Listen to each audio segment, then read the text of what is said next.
பிரியமானவர்களே, எப்படி இருக்கீங்க? நல்லா இருக்கீங்களா? சந்தோஷமா இருக்கீங்களா?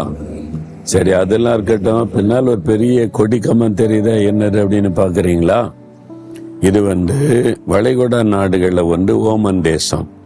இந்த ஒமான் தேசத்தினுடைய அந்த பட்டணம் மஸ்கட் என்கிற பெரிய பட்டணம். அந்த பட்டணத்துல தான் இந்த பெரிய கொடி கம்பத்தை நாட்டி இருக்கிறாங்க. இது அவங்களுடைய தேசத்தினுடைய கொடியை பறக்க விட்டுருக்கிறாங்க. வளைகுடா நாடுகளிலேயே பல தேசம் இருக்குதுல்ல, அதுலேயே இதுதான் உயரமான கொடி கம்பன்னு சொல்லப்படுகிறாரு. இதை அவங்க நாட்டின் பெருமையா நினைக்கிறாங்க. ஒவ்வொரு நாட்டுக்கு ஒரு கொடி இருக்குதுல்ல, அந்த கொடி அதுக்கு ரொம்ப மரியாதை செலுத்தணும்.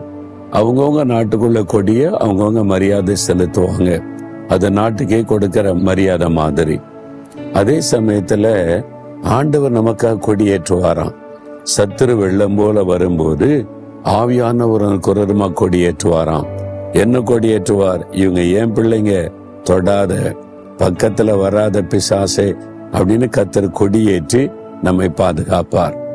யுத்தத்துல போகும்போது பாருங்க, அந்த காலத்துல கொடியை கொண்டு போய் நாட்டுவாங்க. விளையாட்டுல பாருங்க, ஒலிம்பிக்லாம் நடந்தா அந்தந்த தேச கொடியை பெருமையா சுமந்து கொண்டு போவாங்க.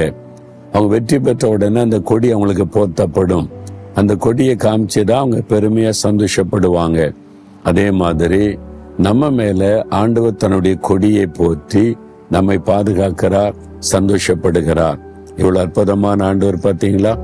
இப்ப ஆண்டவர் எனக்கு என்ன வார்த்தை வச்சிருக்கிறார் நினைக்கிறீங்களா? வேத புஸ்தகத்துல சங்கீதம் 85 அதிகாரம் 12 வசனத்துல கர்த்தர் நன்மையானதை தருவார். உங்களுக்கு வாக்கு கொடுக்கிறார். ஏதோ ஒரு நன்மை எதிர்பார்த்திருக்கிறீங்களா? தீமை தாங்க நடக்குது நினைக்கிறீங்களா? இல்ல, ஆண்டவர் ஒரு நாள் தீமை செய்ய மாட்டார். அவர் நன்மை செய்கிறவர். உங்க வாழ்க்கையில நடக்கிறதெல்லாம் நன்மைக்கு ஏதுவாகத்தான், முடிவு நன்மையா இருக்கும்.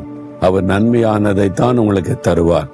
அதனால சோர்ந்து போகாம, கர்த்தர் எனக்கு நன்மையானதை தருவார் வாக்கு கொடுத்துட்டாரு. வேலையா இருந்தாலும் சரி, திருமண காரியமா இருந்தாலும் சரி, பிசினஸா இருந்தாலும் சரி, ஒரு பொருளா இருந்தாலும் சரி, ஒரு வீடாக இருந்தாலும் சரி, ஒரு ஊழிய காரியமா இருந்தாலும் சரி, என்னன்னாலும் கர்த்தர் நன்மையானதுதான் எனக்கு தருவார். எனக்கு வாக்கு கொடுத்திருக்கிறார்.